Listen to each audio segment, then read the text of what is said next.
আপনি কি জানেন সিরাজগঞ্জের শাহজাদপুরে এমন একটা মসজিদ আছে যে মসজিদটি রাতারাতি একাই নির্মাণ হয়েছে, Oh my god. যেখানে জড়িয়ে আছে হাজার হাজার বছরের স্মৃতি, যেখানে প্রত্যেকটা ইটের সাথে জড়িয়ে আছে আমাদের আলেমদের স্মৃতি।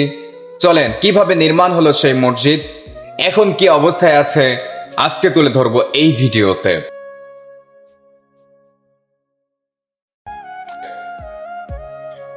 আমরা প্রথমে যাব সিরাজগঞ্জের শাহজাদপুরের শাহমগদম মসজিদে। মসজিদটির আকৃতি ডিজাইন দেখলে যে কেউ পছন্দনীয় হয়ে উঠবে। মসজিদের ভিতরে বর্তমান সময়ে যা হচ্ছে সেটা সত্যি দুঃখজনক। এর আগে হক্কানে আলেমারা এসে দিন প্রচার করত, ইসলামের কথা বলতো, মানুষের ধারে ধারে কুরআনের হাদিসের কথা বলে মানুষকে পথভ্রষ্ট থেকে ইসলামের পথে নিয়ে আসতো।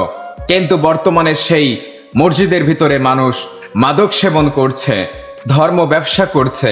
সাধারণত মানুষের কাছে যখন কেউ একটা বাচ্চা না হয় কোনো মহিলার, তখন সে একটা ছাগল গরু মান্যত করে যে আমার সন্তান হলে ওই মসজিদের মধ্যে একটা ছাগল দিয়ে আসবো, একটা গরু দিয়ে আসবো, যা বর্তমানের সময় শিরিক।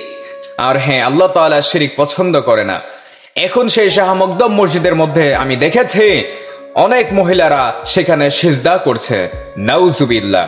কিন্তু আমাদের আল্লাহ ছাড়া অন্য কোনো ব্যক্তিকে সিজদা করা উচিত নয়। আমরা আরো দেখেছি সেখানে যারা মসজিদে কমিটি থাকে তারা সেখানে মহিলাদের থেকে সোনার আংটি, গহনা, নাকের ফুল দান করার উৎসাহিত করেছে। এবং অনেক সাধারণ মানুষ বিভ্রান্তিত হয়ে আল্লাহকে পাওয়ার আশায় শিরিক হয়ে যাচ্ছে, সন্তান লাভের আশায় অনেক কিছু দান করে। সেখানে তারা বাচ্চাদেরকে গাছের সাথে হামাগুড়ি দিচ্ছে, কবরে সেজদা করছে, বাচ্চাদেরকে গড়াগড়ি পাড়াচ্ছে মাটির সাথে।